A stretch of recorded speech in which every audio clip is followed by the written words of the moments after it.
Hey everybody, it's your friend Max here. And so I wanted to talk a little bit about the apps like Klarna, Zip, Afterpay, Sezzle.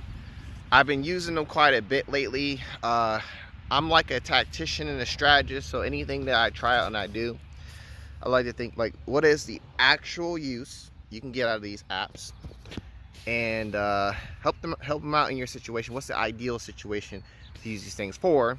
And so since I'm fresh in it, I wanted to share the knowledge before like I lose it or just don't care about it anymore at some point. But I want to start off by saying, like, so Zip and all these other apps, Klarna, Afterpay, Sezzle, they're like credit cards in a sense, but they don't help you out with your credit score. So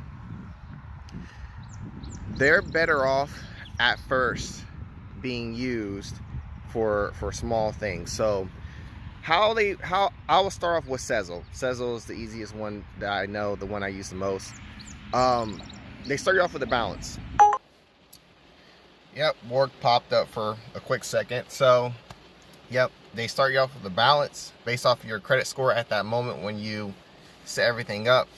So it could be anywhere from like $200 to $400, maybe even more.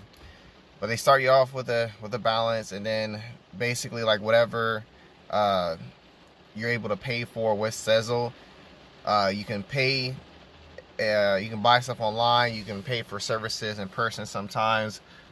But they chop it up into 4 payments, and then I think you pay like a little bit extra money, but you essentially pay the purchase in 4 payments, like every 2 weeks or something like that. So, like, what is the best way to strategize with this and stuff?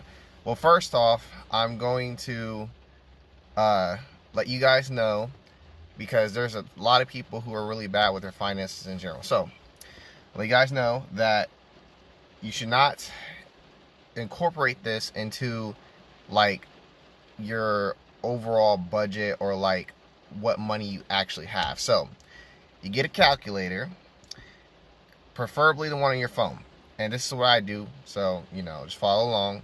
Don't ask why, memorize. So with the calculator, you calculate how much money you currently have.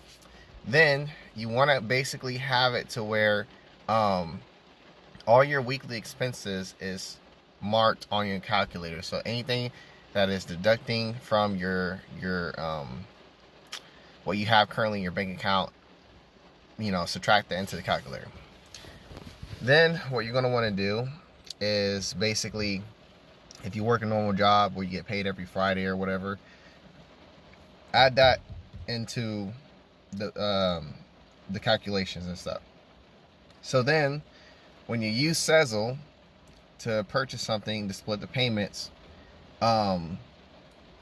basically subtract the amount of money that they're going to take out every 2 weeks into the calculator every time that the payment's due on that week. Don't trick your mind into thinking like, oh, now I have extra money to spend. What you want to do is you want to hold on to that money. You don't actually have it, because Sezzle's going to take it. Just remember that. What the money should be used for, if anything, is basically just like emergency stuff, like stuff you wasn't expecting, stuff that popped up.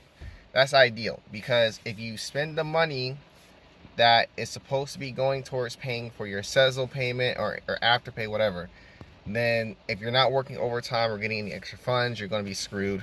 The reason why you don't want to do that is because if you are good on paying on your payments on time and being consistent, or I guess paying off stuff early if you want to, whatever, just I would say go through with the first 2 payments, and then if you want to pay stuff off early at that point, that's fine. They'll increase your balance. I want to say some of them go up to like $2,000. Some of them go up to like $3,000.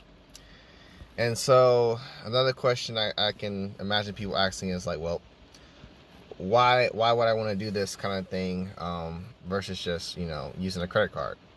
And I'll get there. Have patience. So, like, one, it's easier to get approved for like just using this kind of stuff to begin with.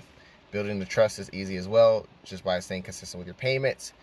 There really isn't much interest. I know like they ask for a little bit money overall, which is how they get paid and stuff like that. And if you're trying to like ease off your credit cards so that like your utilization gets better, it's just great to lean on Afterpay or Sezzle. Sometimes like you can get like, I think like Visa cards or something like that, or whatever, gift cards.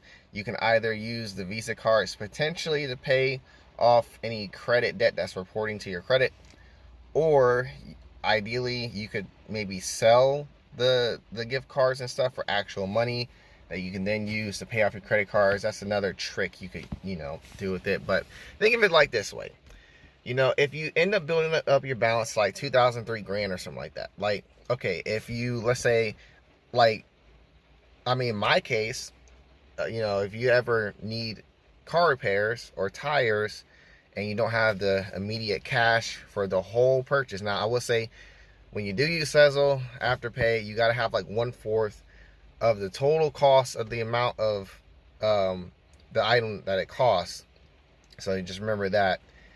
But yeah, if anything pops up, you'll have Sezzle or Afterpay to help you with that transaction at that moment.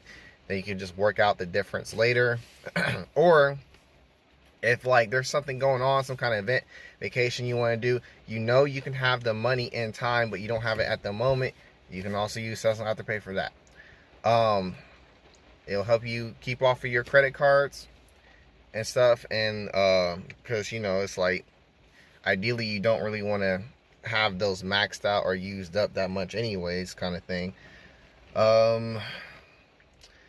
So yeah, I mean, I think that just about covers it.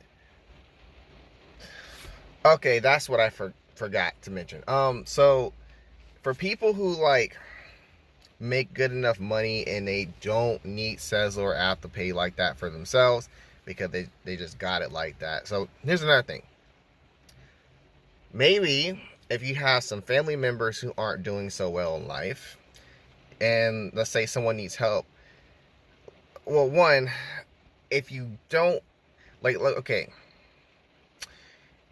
let's say you have the kind of heart where like, you don't mind like if whoever you're helping out is just struggling so much and they can't pay the whole thing back, whatever. As long as you have the money to like pay for most of the Sezzle payment back for helping out a friend or a family member, it's okay to do it. If you don't really have it like that, just don't just help out anybody with money, let alone Sezzle at that. But yeah, like because that way, if the person either just is going through a really hard time in life and really just can't pay you back anytime soon, or maybe even ever, kind of thing, like whatever happens to them kind of deal, it makes it to where you don't have to suffer the full blow of like all that money and stuff being gone in an instant. Payments are split in 4.